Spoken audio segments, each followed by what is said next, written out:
know now that there is such a thing as a living evil, a dark and shapeless thing that lives not in the spaces that we know, but between them. Well, I remember that this dialogue of Ash alone in some nebulous world was in the original script, and that it was meant to begin in this creepy retelling from his point of view. Mm-hmm. And I thought it was an interesting approach that you don't know where he is. He's just sort of warning the audience about what's about to happen, what he's been, and what he's seen. Yes, it was supposed to work with the original ending. Because currently, you know, he'll have a beard. Meaning he's telling you this story from the future. And I actually think we shot that. I was in the beard and hair makeup, I think. In case we saw it? Something like that. I remember something strange about it, but with the Captain Kirk light, you mainly just see the eyes. Mm-hmm.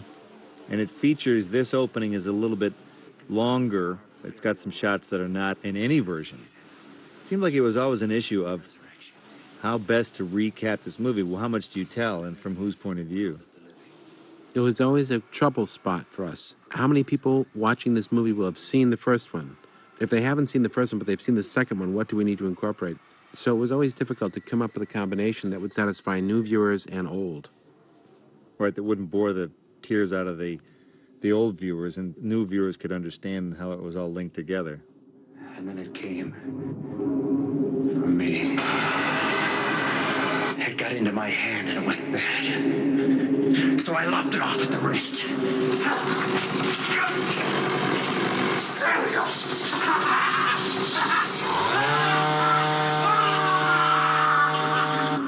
I armed myself the best I could. So this is all not in any version as well, sort of the recap of how he got his crazy gizmo. Yeah, we felt, well, God, new viewers aren't going to know what we're talking about when he's got a chainsaw on his arm. And we finally said, oh, screw it. We don't want to bore the old viewers. We're just going to cut this out. It also probably helped to get the movie going, to get it moving along quicker, get them into it. Mm-hmm. And by taking out the shots of you and just having your voice over, we were able to pick up the pace of the retelling. Right. And so now this is the link back up. All of these deleted scenes are shown in context with a couple of shots around them. So at that point, the movie then continues on. And it worked. Big time.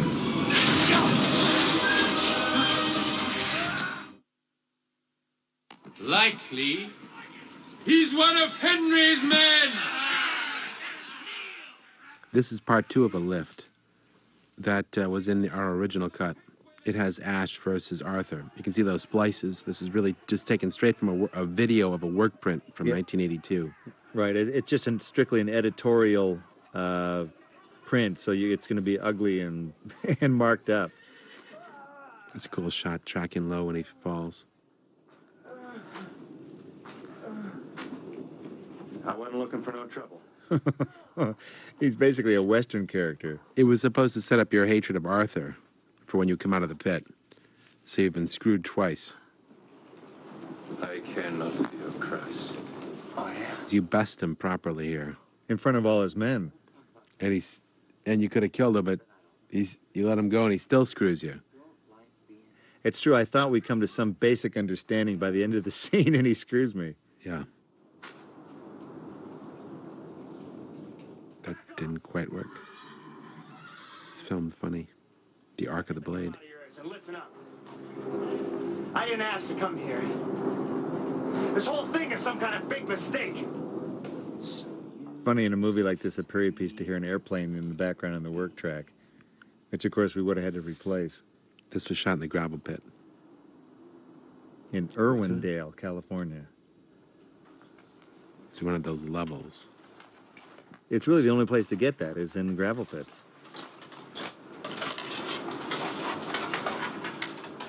We were trying to make the audience think that at this point he'll shake Ash's hand and say, all right, welcome, friend. Welcome to our place. No sound effect. And now it's back into the movie as it is today. We probably didn't need it.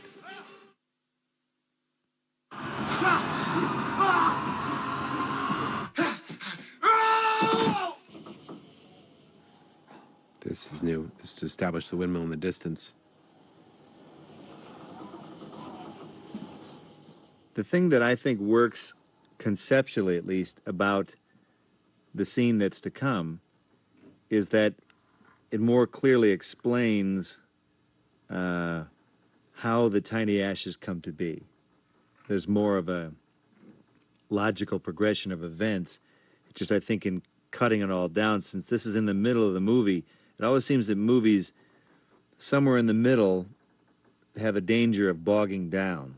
And this is about that point in the movie, and I know that there was a lot of pressure, even from ourselves, to keep it moving, keep it going. And sometimes, again, as you cut stuff down, logic goes with it.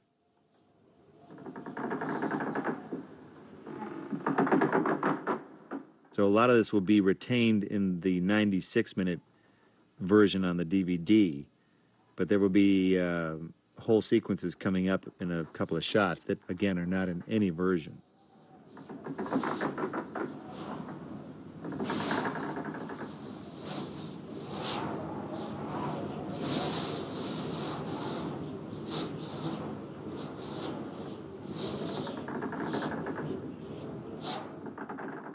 Yeah, it had really good texture. That should have stayed in the picture.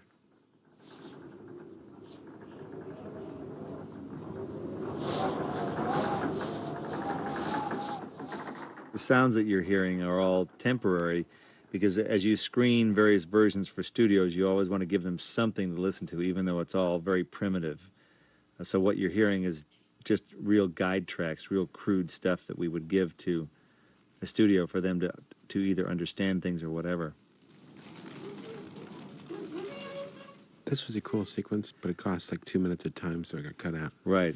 Something's out there. All playing in one shot. I really enjoyed this because it's funny, if the camera had tilted down to the floor, you'd see probably about 10 or 12 marks that I had to hit. This was probably technically the hardest shot I've had to work on of hitting marks because it had to be in conjunction with a moving camera. And I remember the focus puller I caught several times out of the corner of my eye, and this poor sap was just miserable. He was sweating more than I was on camera. Because every time the camera moves and I move, the focus is constantly changing.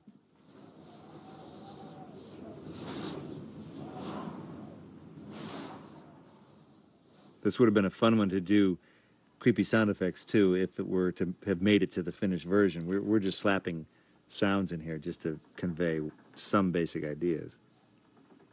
It was a nice dance.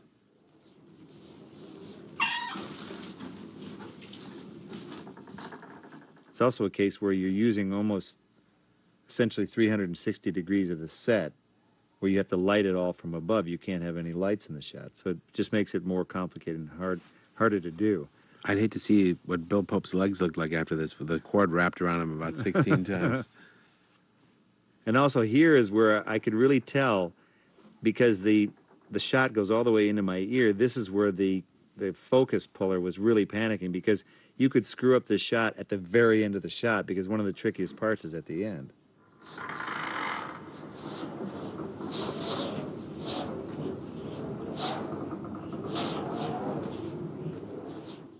This was filmed on the intervision stages. This was early in the shoot, wasn't it? It was very early in the shoot. You can just tell.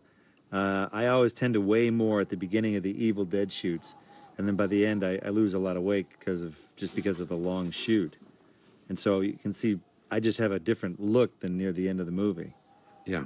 And continuity-wise, we weren't sure either. This was one of these cases of shooting out of sequence. We had to guess what I would look like at that point.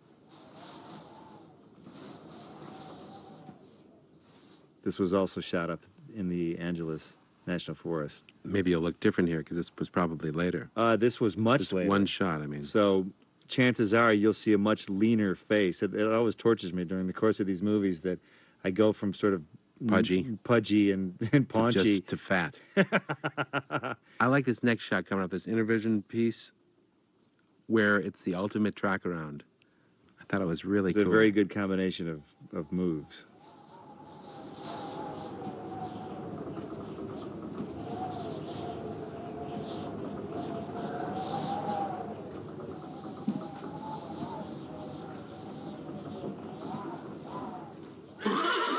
That darn horse buster.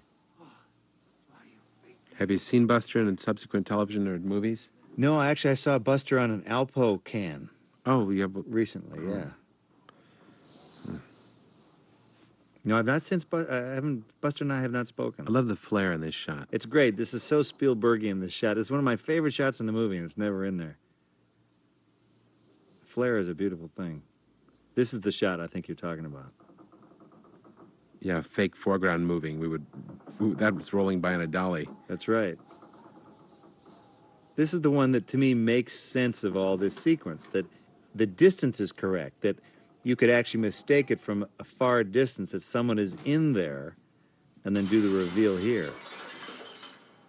So at least somewhere, Sam, I'm glad to say that there's a version that people can now realize that there was a logic behind it all. The shorter the movie gets, the less sense it makes.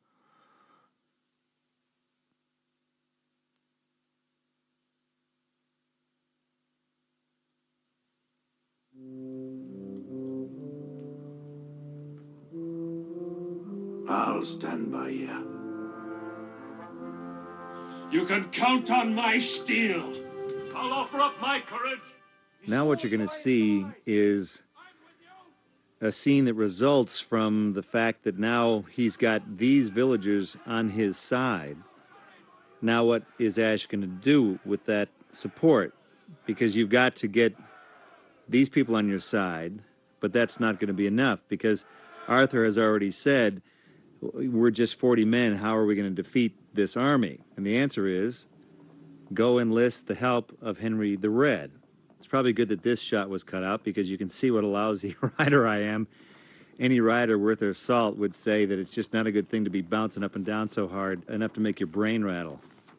We have a special guest appearance in this sequence by producer Rob Tappert, wearing a hideous red beard. He seemed to be a perfect candidate for being a part of Henry the Red, because when Rob was young, he had very red hair. And so there he is to the right there. And we put some goofy teeth on him. Of course, it's hard to talk with his dumb teeth, but that's all right. So since Rob was a redhead, he got his big part. The purpose of this scene, which to me, again, makes a lot of sense, is that I met Henry the Red. I mean, I let him go, so he did owe me one. And so this scene is really officially asking for his help, and you don't see whether he agrees or not. I've simply planted that seed. And so that later when Henry shows up, there would be a little more of a connection of, oh yeah, right, good, Henry finally agreed to come. Without it, he tends to come a little more out of the blue. Why should I endanger my people to save my enemy? Because after they're through with Arthur, they're coming for you. Together we got a chance. And see, there he is warning them that they're coming, and he's going to be next if he doesn't help out, which leaves Henry pondering. So even though these scenes sometimes are not desirable because of their length, they're handy because of plot and logic. And this is where it ties in chronologically in between the villagers giving their support to Ash, and meanwhile back in the Evil Ash camp, that one day has transpired.